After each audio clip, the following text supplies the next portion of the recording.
Welcome to 3 and 3. My name is Jason Weaver.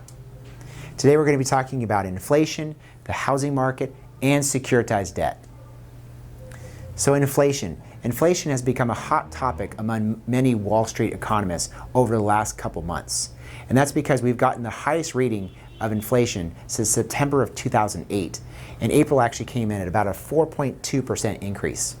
Now, many economists are dismissing this and calling that transitory inflation, which means by the end of the year, as the economy opens up and the supply chain opens up, and inflation will actually start to subdue over, again, maybe November, December, January of 2022. And the Fed raises or lowers interest rates depending upon inflation, and they're targeting 2%. So now that we're running above 2%, the expectation is that the Fed may at some point start raising interest rates. But they've told us that interest rates are not going to move till 2023. So stay tuned on that one. So as you look at inflation, of course, with the economy and how well it's doing with GDP, gross domestic product, inflation will go up and down. Typically what happens is you get this spike as the economy is the most robust, and you get the drop, of course, during recessions. Well, COVID led to a dramatic drop in consumer price inflation. And now we're seeing as the economy reopened, we're running at, of course, a little higher and elevated CPI than we typically have.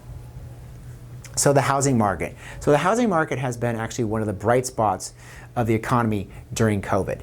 And it's boosted by low mortgage rates and the ability to work from home. And millennials have actually made up the largest new purchases of homes over the last year or so. And as you look at the home ownership rate for Americans under the age of 35, we were standing at about 35% home ownership for millennials, and now we're actually moving up above 40%. So the housing market, again, has had increased demand and has led to, again, lower inventories, which will lead to higher prices. And as demand remains high, there was actually a little bit of a recent drop in housing starts. But we believe that was because of a couple factors. The first, again, rising costs of lumber and materials, and trying to find workers. So as the economy reopens, housing again should start to improve over the next coming months. So the blue line here is actually the 30-year fixed mortgage rate, and the yellow line is the price, or the average price of homes sold over the entire United States stock market. And there's somewhat of an inverse correlation. As interest rates come down, home prices actually start to move up. And you can see during that 2005 to 2007 period, as interest rates moved up, home prices peaked, and eventually that led to the Great Recession. What's happened now is interest rates continue to decline, and home prices, of course, are moving up as people have been able to afford bigger homes.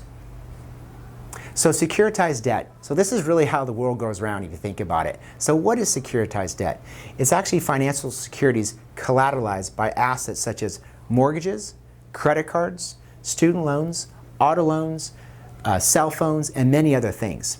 And they offer a diverse asset type because of their structure, and they have attractive yields that might be higher than treasury yields.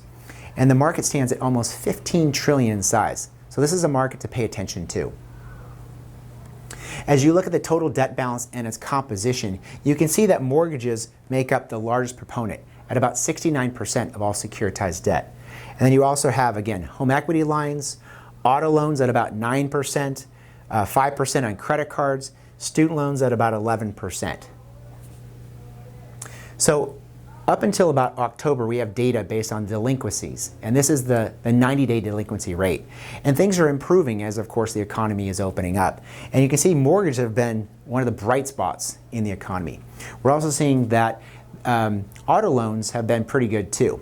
Now, what's happened in student debt, this might be because of the moratorium. We've seen a significant drop-off in actually student debt delinquencies. We are seeing a little bit of a pickup, though, in credit cards. So that's something to watch over the next coming year or so. So thanks for joining us for 3 and 3.